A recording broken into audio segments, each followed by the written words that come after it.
بسم اللہ الرحمن الرحیم۔ السلام علیکم۔ یہ کاشانِ بصیرت کا چینل ہے اور آپ جو کتاب سماعت فرما رہے ہیں اس کا نام ہے سخن، استاد شہید مرتضیٰ مطہری کی لکھی ہوئی۔ پارٹ نمبر 26، رعایت حقوق اور دنیا کی بے وقتی۔ اسلام میں دھوکہ دہی اور ظلم و زیادتی کے بارے میں جو قانون ہیں، انصاف کے جو قاعدے مقرر ہیں، حکمرانوں، انتظامی عہدیداروں اور قاضیوں کے جو فرائض معین کیے گئے ہیں، گواہوں کے بارے میں جو ضابطے مقرر کیے گئے ہیں، اس طرح جو دوسرے قاعدے قانون ہیں، ان سب سے معلوم ہوتا ہے کہ اس دین میں لوگوں کے حقوق کی کس قدر اہمیت ہے اور ان کا خیال رکھنا کتنا ضروری ہے۔ یہاں ذہن میں ایک سوال اور شبہ پیدا ہوتا ہے کہ یہ کیا بات ہے کہ ایک طرف تو اسلام میں حقوق کی ادائیگی پر اس قدر زور دیا جاتا ہے اور دوسری طرف جیسا کہ معلوم ہے کہ اسلام کے اصول کی بنیاد دنیا اور متاع دنیا کو حقیر سمجھنے پر ہے۔ لوگوں کے جو حقوق ایک دوسرے پر ہیں، ان کا تعلق بھی تو دنیاوی معاملات ہی سے ہے۔ مثلاً یہی کہ کسی کا مال خرد برد نہ کرو۔ اگر کسی کی نظر میں کسی چیز کی قدر و قیمت نہیں ہوگی تو اس سے متعلقہ امور کی بھی وقت نہیں ہو سکتی۔ بس جب دنیا اور دنیاوی زندگی کی اسلام کی نظر میں وقت نہیں تو اس زندگی سے متعلق حقوق کی بھی اہمیت نہیں ہونی چاہیے۔ ہم کہتے ہیں کہ ایک مشت خاکی یا ایک مچھر یا ایک مکھی کی انسان کی نظر میں کوئی وقت نہیں، اسی لیے کہ اس کے ہونے نہ ہونے کا انسان پر کوئی اثر نہیں پڑتا۔ ظاہر ہے کہ ایک ایسی بے وقت چیز کے حق کی بھی کوئی اہمیت نہیں، لیکن روپیے کی اہمیت ہے، کیونکہ یہ انسان کے لیے فائدے مند ہے۔ اس سے بہت سے کام نکلتے ہیں، لیکن یہی روپیہ صحت، شرافت اور دیانتداری کے مقابلے میں اپنی وقت کھو دیتا ہے۔ امام علی علیہ السلام کا قول ہے، خدا کی قسم اگر مجھے ہفت اقلیم زیر رقبہ آسمان جو کچھ ہے اس سمیت دے دی جائیں، اس شرط پہ کہ میں ایک چونٹی پر ظلم کر کے اس سے ایک جو کا چھلکا چھین لوں، تو ہرگز میں ایسا کام نہیں کروں گا۔ یعنی دنیا کی بھی میری نظر میں اتنی وقت نہیں کہ میں اس کے لیے ایک چونٹی پر ظلم کروں۔ امام علی علیہ السلام نے اس جملے میں دنیا اور دنیا کی حکومت کی قدر و قیمت کو نہیں گھٹایا، بلکہ حق و انصاف کی قدر و قیمت کو بڑھایا ہے۔ وہ یہ کہنا نہیں چاہتے کہ آسمان کے نیچے جو کچھ ہے، چونکہ اس کی کوئی قدر و قیمت نہیں، اس لیے ایک چونٹی پر بھی اس کے ظلم کرنا گوارا نہیں کروں گا، بلکہ وہ یہ کہنا چاہتے ہیں کہ ظلم اتنی بری چیز ہے کہ تمام دنیا کی حکومت کے لیے بھی کسی معمولی سے معمولی شخص پر ظلم نہیں کیا جا سکتا، یہاں تک کہ ایک چونٹی پر بھی نہیں۔ سعدی اپنے ایک شعر میں کہتے ہیں جس کا مضمون یہ ہے، دنیا اس قدر بے وقت ہے کہ وہ اس قابل نہیں کہ اس کے لیے کسی کا ذرا بھی دل دکھایا جائے، جو ایک معمولی بات ہے، بلکہ یہ کہنا چاہتے ہو کہ دل دکھانا اتنی بری بات ہے کہ اس کے بدلے میں ساری دنیا بھی قبول نہیں کی جا سکتی۔ یہ مطلب ہے وہ مقابلتاً بے وقتی کا۔ دین کی نظر میں جو دنیا کی وقت نہیں، اس کا بھی یہی مطلب ہے کہ دین کے مقابلے میں اس کی کوئی وقت نہیں۔ دنیا کی وقت اتنی نہیں کہ تم اس کے لیے اخلاقی اور معاشرتی اصول قربان کر دو اور انسانیت اور شرافت سے ہاتھ دھو لو۔ دنیاوی اور مادی فائدے کے لیے جھوٹ بولو، دھوکہ دو، وعدہ خلافی کرو، ظلم کرو، دوسروں کے حقوق پامال کرو، دنیا کے لالچ میں کسی کا دل دکھاؤ، یا حتیٰ کہ کسی چونٹی کا حق بھی اس سے چھین لو۔ انسانی منطق، یہ منطق بہت خوب اور نہایت بلند ہے، لیکن یہ غلط ہے کہ اگر ہم یہ کہیں کہ دین نے یہ کہا ہے کہ دنیا اتنی حقیر ہے کہ اس کے لیے جھوٹ نہیں بولنا چاہیے، خیانت اور ظلم نہیں کرنا چاہیے۔ بات کو کہنے کا صحیح طریقہ یہ ہے کہ دین اصول، حقوق، عقیدے اور ایمان کو اتنی اہمیت دیتا ہے کہ ان کی خاطر دنیا و مافیا کو قربان کر دینا چاہیے۔ واقعہ بھی یہی ہے کہ اگر ہمیں انسانیت اور روحانی اقدار کا احساس ہو تو ہم اس کے سوا کچھ نہیں کہہ سکتے۔ دنیا بھر میں جو لوگ مادی مسلک رکھتے ہیں وہ مجبور ہیں کہ اصول اور حقوق کو اہمیت دیں اور مادی منفعت اور دنیاوی لالچ کو عقیدہ و مسلک اور حصول و حقوق کے مقابلے میں کمتر سمجھیں۔ اس بات کو دین کی زبان میں، جس کی اپنی زبان ہے، اس طرح تعبیر کیا جاتا ہے کہ دنیا کی کوئی اہمیت نہیں، صرف دینی اصول ہی کے ذریعے سے انسان کو یہ برابر کرایا جا سکتا ہے کہ عقیدہ و مسلک اور اصول کا درجہ دنیاوی فائدے سے بڑھ کر ہے۔ اگر ہم انسان سے دینی اصول لے لیں تو پھر اس حقیقت کے لیے کوئی بنیاد باقی نہیں رہتی کہ انسانیت دنیاوی منفعت سے بالاتر ہے۔ اگر فی نفسہ دیکھا جائے تو اس سے قطع نظر کہ ہم دنیا کمانے کی خاطر گناہوں کا ارتکاب کرتے ہیں، اصولوں کی خلاف ورزی کرتے ہیں، حقوق کو پامال کرتے ہیں، دنیا کی ہمارے لیے بڑی اہمیت اور وقت ہے۔ رسول اکرم صلی اللہ علیہ وآلہ وسلم نے فرمایا، دنیا آخرت کی کھیتی ہے۔ امیر المومنین علیہ السلام کے الفاظ میں دنیا یعنی خدا کی عبادت کا مرکز ہے، نزول وحی الہی کی جگہ ہے اور اولیاء اللہ کے کاروبار کا میدان ہے۔ ایسی جگہ کو بے فائدہ اور بے حقیقت تو نہیں کہا جا سکتا۔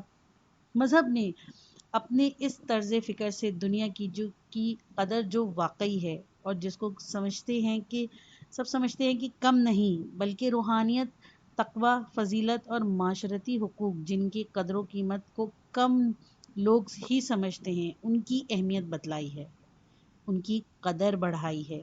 لہٰذا اگر دنیا حقیر تو صرف مقابلتاً، اور یہ بات دنیاوی زندگی سے متعلق حقوق کی اہمیت کے منافی نہیں بلکہ یہ تو ان کے حقوق کی اہمیت کا اعتراف ہے۔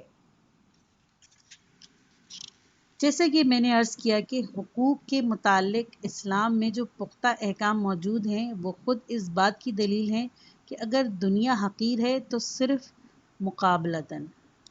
اجتماعی منطق۔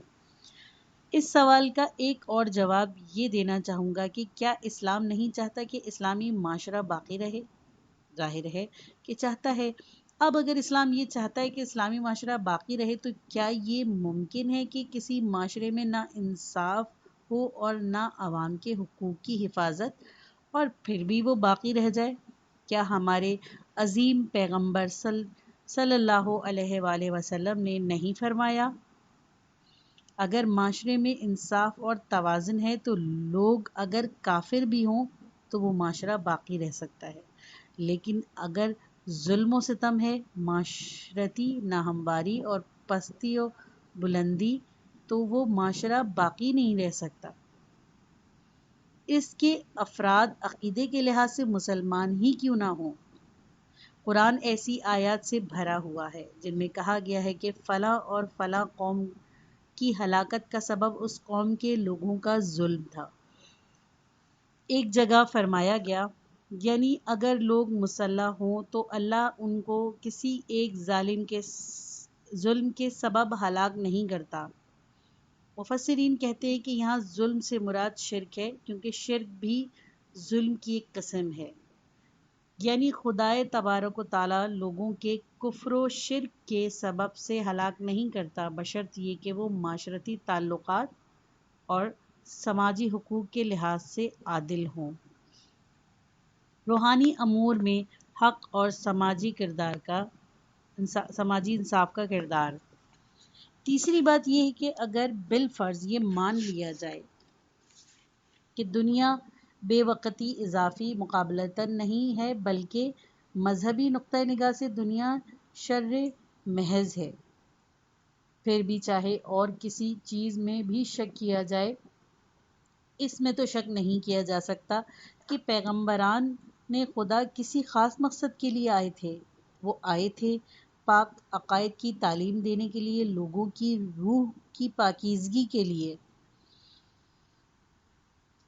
میں اخلاق حسنہ کی تکمیل کے لیے مابعوث ہوا ہوں، لوگوں کو نیک عمل کی ترغیب دینے کے لیے اور برے کاموں سے روکنے کے لیے۔ مذہبی نقطہ نگاہ سے کچھ چیزیں اچھی ہیں، انبیاء ان کو پھیلانے کے لیے آئے تھے، اور کچھ چیزیں بری ہیں، انبیاء ان کے خلاف جد و جہد کے لیے آئے تھے۔ مجموعی طور پر دینی احکام کی تین قسمیں ہیں: اعتقادات، اخلاقیات اور عملی احکامات۔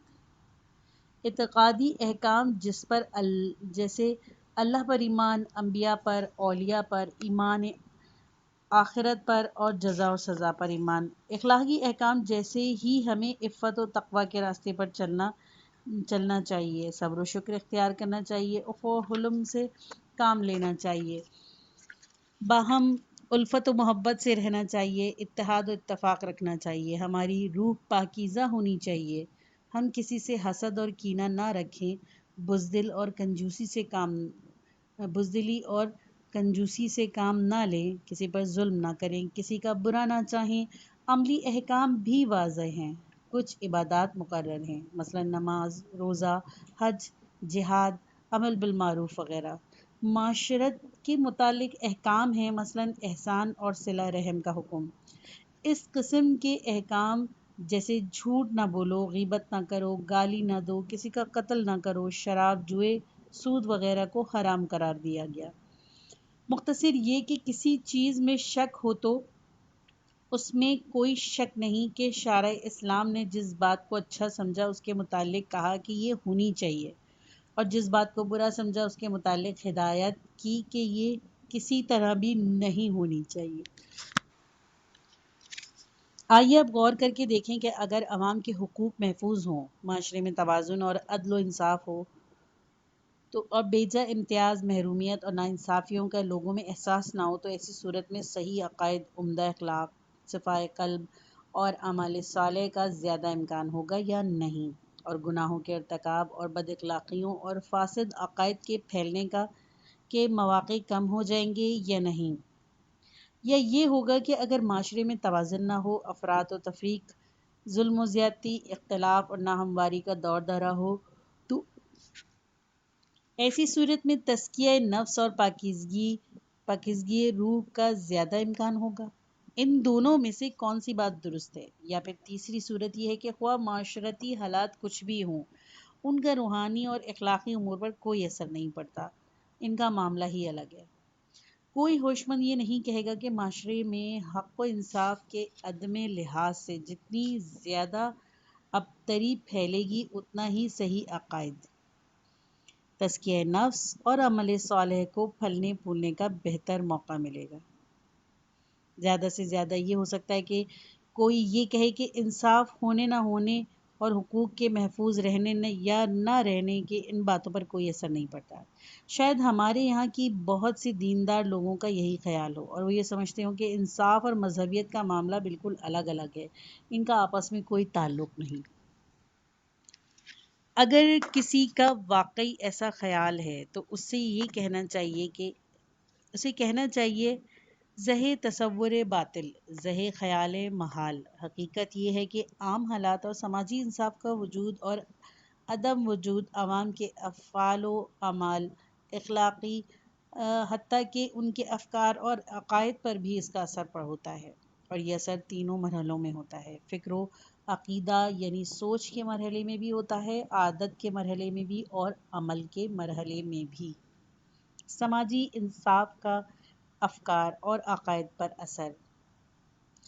جہاں تک فکر و عقیدے کا تعلق ہے، جب ہم اپنے ادبی سرمایہ کا جائزہ لیتے ہیں اور اپنے شعراء اکرام کے افکار و خیالات کو دیکھتے ہیں تو معلوم ہوتا ہے کہ وہ ہمارے ادیب اور شاعر حقیقت شناس اور بلند خیال تھے، تاہم بعض اوقات ان کے ذہن نے ایسے خیالات کی تراوش کی ہے کہ دیکھ کر حیرت ہوتی ہے۔ انہوں نے سب سے زیادہ قسمت، نصیب اور اتفاق پر زور دیا ہے۔ وہ کہتے ہیں کہ تم چاہے سوتے رہو، تمہاری قسمت جاگتی رہنی چاہیے۔ جب قسمت کی بات آتی ہے تو پھر ان کی نظر میں کس چیز کی وقت باقی نہیں رہتی، نہ علم کی، نہ عقل کی، نہ سعی و کوشش کی، نہ فن کی، نہ ہنر کی، اور نہ صنعت کی، نہ زور بازو کی۔ سب چیزیں ہیج ہو جاتی ہیں۔ قسمت سے کام بنتا ہے، عقل سے نہیں۔ قسمت اچھی ہونی چاہیے۔ ہنر مندی اور لیاقت سے کیا ہوتا ہے؟ صحیح و عمل اور کوشش سب بیکار باتیں ہیں، اصل چیز قسمت ہے۔ دولت کوشش سے ہاتھ نہیں آتی، اسی لیے تگ و دو فضول ہے۔ قسمت ہی اصل چیز ہے، زور بازو سے کچھ نہیں ہوتا۔ ہر جگہ قسمت کی ہی بات کہی گئی ہے۔ اگر اب ان شعراء حضرات سے کوئی یہ پوچھے جائے کہ جناب یہ قسمت کیا ہے، ذرا اس کی تو تعریف کیجئے۔ آپ قسمت کا نام تو لیتے ہیں، لیکن آپ کو اس کا پتہ نشان بھی معلوم ہے؟ تو شاید جواب نہ بن پڑے۔ اس خیال کی پیدائش کا سبب یہ صحیح ہے کہ ان حضرات نے ایک بہم سا نشان دیکھا، وہیں سے قسمت اور نصیب پر ان کا اعتقاد ہو گیا۔ انہوں نے کیا دیکھا؟ انہوں نے یہ دیکھا کہ معاشرے میں ایسے بہت سے لوگ ہیں جو عمر بھر محنت اور کوشش کرتے ہیں، لیکن ان کا کوئی پرسان حال نہیں۔ ان کا بالمقابل ایسے لوگ بھی ہیں جو بالکل فضول اور بیکار ہونے کے باوجود نہایت خوشحال ہیں۔ نالائق صاحب حیثیت ہیں اور عقل مند ذلیل و خوار ہیں۔ لیاقت اور قابلیت کے تناسب سے حق اور حصہ نہیں ملتا۔ جب انہوں نے اپنے معاشرے میں یہ صورت دیکھی تو رفتہ رفتہ ان کے مشاہدات نے ایک فلسفے کی شکل اختیار کر لی۔ دانستہ یا نادانستہ ابتری بدنظامی اور مظالم کے نام قسمت اور نصیب رکھ دیا گیا۔ قسمت کے فلسفے کی جڑ سوائے معاشرے کی ناہمواری اور سماجی بے انصافی کے اور کچھ نہیں۔ ان خیالات کا سرچشمہ اور چیزیں بھی ہو سکتی ہیں۔ ان میں سے ایک مذہب ہے، قرآنی آیات، احادیث رسول پاک صلی اللہ علیہ وآلہ وسلم اور ائمہ اطہار علیہ السلام کے اقوال بھی شعراء کے خیالات کا بڑا ماخذ رہے ہیں، لیکن قرآن شریف، رسول اکرم صلی اللہ علیہ وآلہ وسلم اور ائمہ کے اقوال میں ہمیں کہیں بھی بخت و اتفاق کا ذکر نہیں ملتا۔ دوسرا سرچشمہ عقل اور علم و فلسفہ ہیں۔ قدیم فلسفہ کی کتابوں میں بھی جہاں قسمت یا بخت و اتفاق کا ذکر ہے، اس کو ہم محض وہم قرار دیا گیا ہے۔ لہٰذا قسمت اور اتفاق کا یہ خارق العادہ تصور کہاں سے پیدا ہو گیا؟ اس کو عقل، علم، محنت، کوشش، ہنر اور طاقت سب سے بالاتر سمجھ لیا گیا۔ اس شیطانی فکر کا سر چشمہ سوائے بدنظمی، معاشرے کی ناہمواری اور بلا استحقاق رعایت کے سوا کچھ نہیں۔ جب بھی سماجی نظام میں خلل پڑتا ہے، حقوق کا خیال نہیں رکھا جاتا، غیر مستحق کے ساتھ رعایت نہیں برتی جاتی، ملازمتوں میں زیادتی، تعلقات، سفارش اور پارٹی بازی کا دخل ہو جاتا ہے، تو پھر قسمت اور اتفاق کا خیال اور اس قسم کے دوسرے خیالات فروغ پانے لگتے ہیں۔ کیونکہ بخت و اتفاق کے معنی یہی ہیں کہ کسی کام کے لیے کوئی شرط نہ ہو۔ کس قدر فرق ہے اس شخص میں جو سعی و کوشش کر کے اثر کا قائل ہے اور اس پر اِنَّ لَیسَ لِلْإِنسَانِ إِلَّا مَا سَعَىٰ پر اس کا ایمان ہے، اور اس شخص میں جو کہتا ہے کہ کتنی ہی محنت کرو کچھ نتیجہ نہیں، کسی کام کا کوئی طریقہ مقرر نہیں۔ کتنا فرق ہے اعتقاد میں اور قسمت اور اتفاق پر یقین میں۔ زمانے پر نکتہ چینی۔ ہمیں ادبی سرمائے میں ایک اور طرز فکر نظر آتا ہے۔ زمانے کی شکایت کے عنوان سے کیا گیا گالیاں زمانے کو نہیں دی گئیں، اس کو بے وفا کہا گیا، ظالم اور ستمگر کہا گیا۔ ہر وہ برائی جس سے جور و وفا اور مکر و فریب ظاہر ہوتا ہے، زمانے سے منسوب کی گئی، یہاں تک کہ یہ سمجھا گیا کہ زمانہ نیک لوگوں سے خاص دشمنی اور کینہ رکھتا ہے۔ دراصل جس زمانے کو مورد الزام ٹھہرایا گیا، اس سے مراد چرخ اور فلک یا زمین و زماں نہیں، یہ شاعر کا اپنا مخصوص سماجی ماحول ہے، نہ کہ زمانہ علیہ الاطلاق۔ شاعروں نے جو کچھ کہا وہ ان کے ذاتی حالات احساسات کا آئینہ دار ہے۔ شاعر جو کچھ کہتا ہے وہ صرف اس کا ذاتی احوال نہیں ہوتا، وہ اپنے ماحول کا بھی ترجمان ہوتا ہے۔ وہ غم جانا کے پردے میں غم دوراں کو پیش کرتا ہے۔ جب کوئی شخص اپنے چاروں طرف ظلم کا بازار گرم دیکھتا ہے اور اس کا اصل سبب اس کی سمجھ میں نہیں آتا یا آتا ہے بھی تو اسے بیان نہیں کر سکتا، تو وہ چراغ ناہنجار اور فلک کج رفتار کو برا بھلا کہہ کر اپنا کلیجہ ٹھنڈا کر لیتا ہے، لیکن اس کے نتیجے میں تکوینی نظام سے ایک طرح کا سوء ظن پیدا ہوتا ہے، اور اس خیال کو تقویت پہنچتی ہے کہ زمانے کی بنیاد اچھے اور نیک لوگوں سے عداوت پر ہے۔ لوگ مجبوراً زمانے اور نظام کائنات پر بلکہ خود خدا پر نکتہ چینی کرنے لگتے ہیں۔ مثلاً ابن راوندی کہتا ہے، کتنے ہی ہوشیار اور سمجھدار لوگ ہیں جن پر زندگی کی راہیں بند ہیں، ان کو کہیں خوشی میسر نہیں آتی، اور کتنے ہی جاہل اور احمق ہیں جن کو سب کچھ میسر ہے۔ یہی چیز جس نے عقلوں کو پریشان کر دیا اور داناؤں کو بے دین اور نزدیک بنا دیا۔ بہرحال معاشرتی توازن اور بیجا فرق و امتیاز کا براہ راست ایک نتیجہ تو یہ ہوتا ہے کہ سوچ کے انداز میں گڑبڑ پیدا ہو جاتی ہے، اور مسرت اور خوشحالی کے جو اصل عوامل ہیں جیسے علم، عقل، تقوی، صحیح و عمل اور ہنر اور لیاقت، ان پر سے اعتماد اٹھ جاتا ہے۔ قدرت کے تکوینی نظام بلکہ خود سرچشمہ تخلیق سے سوء ظن اور بدگمانی پیدا ہوتی ہے، جو عقیدہ و فکر پر بے انصافی کا اثر ہے۔ سماجی انصاف اور انفرادی اخلاق۔ رہا یہ سوال کہ سماجی بے انصافیوں سے اخلاق کیوں خراب ہوتے ہیں اور ذہنی الجھنیں کیوں پیدا ہوتی ہیں، تو وجہ یہ ہے کہ دنیا کی دوسری چیزوں کی طرح اخلاق کے بننے اور بگڑنے کا بھی ایک سبب ہے۔ کوئی بات بلا وجہ نہیں ہوتی، عادت اور مزاج کا بھی اثر ہوتا ہے، ماحول اور ترغیبات کا بھی اثر ہوتا ہے۔ ایک خاص چیز جس سے اخلاق میں بگاڑ پیدا ہوتا ہے اور جو روح کو مسموم اور بیمار کر دیتی ہے، وہ ہے احساس محرومیت۔ اسی سے حسد، کینہ، عداوت اور بدخواہی جیسی بیماریاں جنم لیتی ہیں۔ مستثنی افراد۔ البتہ کچھ ایسے غیر معمولی افراد بھی ہوتے ہیں جن پر مظلومیت اور محرومیت کا کچھ اثر ہی نہیں ہوتا، اور اسی وجہ سے وہ غیر معمولی ہوتے ہیں۔ ان میں ایک طرح کی روحانی قوت مدافعت ہوتی ہے۔ ایمان کی قوت کے سبب بہت سے عوامل ان کے دل و دماغ پر اثر انداز ہی نہیں ہوتے۔ ایسے مستثنی افراد کی سوچ عوام کی سطح سے بلند ہوتی ہے۔ وضاحت کے لیے ایک مثال عرض کرتا ہوں۔ ماں باپ اور بچے ایک ساتھ رہتے ہیں۔ گھر میں غذا، پھل، مٹھائی، کپڑے، جو کچھ آتا ہے سب گھر والوں میں اس کو اس کا حصہ ملتا ہے، لیکن ایک ماحول میں رہنے کے باوجود ماں باپ اور بچوں کی سوچ میں فرق ہوتا ہے۔ ان کی سوچ کی سطح مختلف ہوتی ہے۔ جہاں تک بچوں کے ایک دوسرے سے متعلق احساس کا تعلق ہے، جب کوئی بچہ یہ دیکھتا ہے کہ اسے غذا، مٹھائی یا کپڑوں میں کم حصہ ملا ہے تو وہ بے چین ہو جاتا ہے، روٹھتا ہے، روتا ہے، اور جب اسے مظلومیت اور محرومیت کا احساس زیادہ ہوتا ہے تو انتقام پر اتر آتا ہے۔